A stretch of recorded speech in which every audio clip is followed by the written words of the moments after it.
નમસ્કાર, મારી Manjula Salani official YouTube ચેનલમાં આપ સૌનું હાર્દિક સ્વાગત છે. નમસ્કાર, આપની સાથી હું મંજુલા.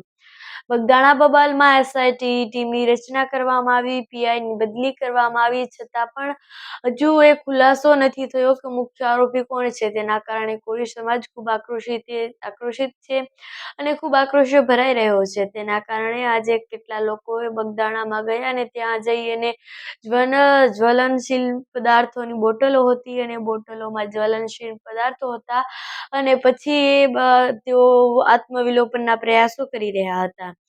આવું બધું જ સમાચાર મળ્યા પછી મીડિયાના કેટલાક લોકો નવનીતભાઈ પાસે આની પૂછપરછ કરવા માટે ગયા. ત્યાં નવનીતભાઈ પાસે ગયા ત્યારે નવનીતભાઈએ ચોખ્ખું ને સ્પષ્ટ કહ્યું કે આપણે લડશું તો કાનૂન કાયદાથી ન્યાય માંગીશું અને આવી આત્મવિલોપન કરવાની કોઈ જરૂર નથી. આપણે કાનૂન અને કાયદાથી આ ન્યાયને લડવાનો છે અને ન્યાય માંગવાનો છે અને આપણો જીવ એક ઉત્તમ અને શ્રેષ્ઠ છે ને આપણે કોઈ આત્મવિલોપનના પ્રયાસો કરવાના નથી. સાથે જ તેમણે પીઆઈ ડાંગર અને રીમા ઝાલાની પણ કંઈક વાત કરીને તેમાં કહ્યું કે પહેલેથી છેલ્લા સુધીના બધા જ પુરાવા મારી પાસે છે, પરંતુ જ્યારે પોલીસ મારી પાસે પૂછવા આવશે ત્યારે હું પુરાવા બધા જ આપવાના છું. સાથે જ તેમણે કહ્યું કે પીઆઈ ડાંગર ઠંડવાયેલી છે અને તેના પાસે પીઆઈ ડાંગર છે તેમની ટ્રાન્સફર નહીં, સસ્પેન્ડ નહીં પણ તેમની ડિસમિસ થવી જોઈએ, આવું નવનીતભાઈ બાદલિયા કહી રહ્યા હતા, જેઓને મારવામાં આવ્યો હતો. ત્યાર પછી તેમણે એમ કહ્યું કે જે આરોપી શોધાઈ રહ્યો છે તે આરોપીની સાથે આ પણ સહ આરોપી હોવા જોઈએ. આ બે મહિલાઓ કે જેઓ ડીવાયએસપી છે, રીમા ઝાલા અને પીઆઈ ડાંગર, આ પણ બંને સહ આરોપી હોવા જોઈએ, કારણ કે તેમણે પણ કેટલા કાંડ કર્યા છે તે મને બધી ખબર છે. આવું એ નવનીતભાઈ બાદલિયા કહી રહ્યા હતા જ્યારે મીડિયાના કેટલાક ન્યૂઝ ત્યાં ગયા હતા.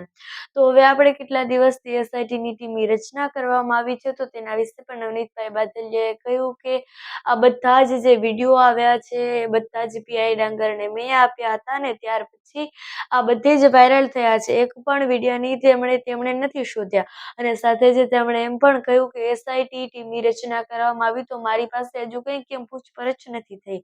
આવું એ નવનીતભાઈ બાદલિયા ખુદ કહી રહ્યા હતા અને કેટલા દિવસથી આ એસઆઈટી ટીમની રચના કરવામાં આવી છે. આવું બધા જ લોકોને લાગી રહ્યું છે કે હજુ ન્યાય કેમ નથી મળ્યો.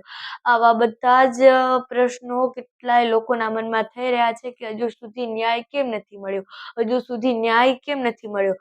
આવા અનેક પ્રશ્નોની સાથે આ જે ખુલાસો આવવાનો છે તે હવે લાંબો ને લાંબો લંબાતો જાય છે ને કેટલા દિવસો સુધી કેટલા લોકોના મનમાં આવા પ્રશ્નો ઉઠી રહ્યા છે કે નવનીતભાઈ બાદલિયાને ક્યારે ન્યાય મળશે. અને આ બાબતને લઈને કોળી સમાજના કેટલાય લોકો આવી રીતે કેટલું એ ન્યાય અપાવવા માટે નવનીતભાઈ બાદલિયાને કેટલાય પ્રયાસો કરી રહ્યા છે, પરંતુ ખરેખર આપણે આવું ન કરવું જોઈએ. જેવી રીતે અત્યારે જ્વલનશીલ પદાર્થો અને આવું બધું કર્યું હતું ને નવનીતભાઈ બાદલિયાએ પણ સાચી વાત કરીને સાચો માર્ગ અપનાવજો કે આપણે કાનૂન કાયદાથી આ ન્યાય લડવાનો છે. તો આ બાબત પર તમારું શું કહેવું છે કમેન્ટ્સ પર જરૂરથી જણાવજો. સાથે જ અમારી મંજુલા સાલાણી ઓફિશિયલ યુટ્યુબ ચેનલને સબસ્ક્રાઈબ કરવાનું ભૂલશો નહીં. Thanks for watching my video.